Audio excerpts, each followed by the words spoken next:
Chapter 38. Where were you when I laid the foundations of the earth?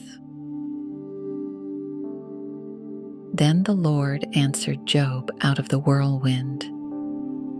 The silence was broken, but there was no apology and no explanation. There was majesty, there was power, and there was a storm behind the voice. God said, "Who is this who darkens counsel by words without knowledge? Now prepare yourself like a man. I will question you, and you shall answer me. Where were you when I laid the foundations of the earth? Tell me if you have understanding. Who determined its measurements? Surely you know. Or who stretched the line upon it? To what were its foundations fastened? Or who laid its cornerstone when the morning stars sang together and all the sons of God shouted for joy?" God wasn't angry, he was majestic. He was revealing himself as more than a judge, as creator.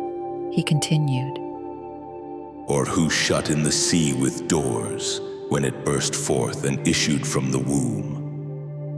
When I made the clouds its garment and thick darkness its swaddling band? When I fixed my limit for it and set bars and doors and said, "This far you may come, but no farther, and here your proud waves must stop." Then the Lord turned to the dawn. Have you commanded the morning since your days began, and caused the dawn to know its place, that it might take hold of the ends of the earth, and the wicked be shaken out of it?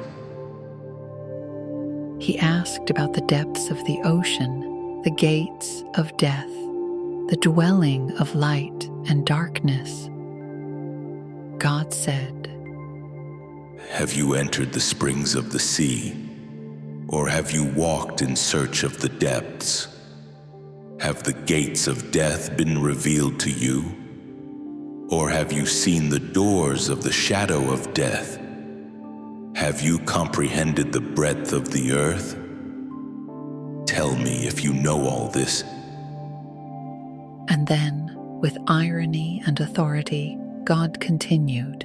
He said, Where is the way to the dwelling of light?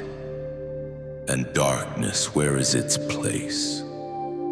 That you may take it to its territory, that you may know the paths to its home. Do you know it because you were born then, or because the number of your days is great?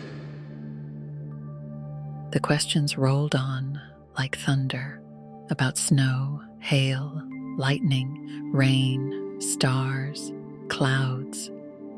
God said, Have you entered the treasury of snow, or seen the treasury of hail, which I have reserved for the time of trouble? By what way is light diffused, or the east wind scattered over the earth? Can you bind the cluster of the Pleiades, or loose the belt of Orion? Can you bring out Mazzaroth in its season? Or can you guide the great bear with its cubs?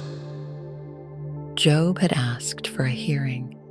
Now he stood before a storm, and the one speaking was not interested in Job's case, but in Job's understanding of creation itself. God asked, Do you know the ordinances of the heavens? Can you set their dominion over the earth?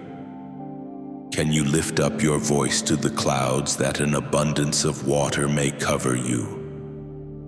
Can you send out lightnings that they may go and say to you, Here we are? He was not mocking Job. He was awakening him. He said, Who has put wisdom in the mind, or who has given understanding to the heart? Then God pointed to the animals, wild, untamed, majestic. He asked, Can you hunt the prey for the lion, or satisfy the appetite of the young lions? when they crouch in their dens or lurk in their lairs to lie in wait? Who provides food for the raven when its young ones cry to God and wander about for lack of food? God was not explaining Job's suffering.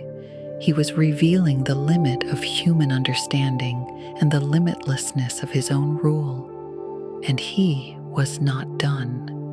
More would be spoken, more would be asked, because the whirlwind had only just begun.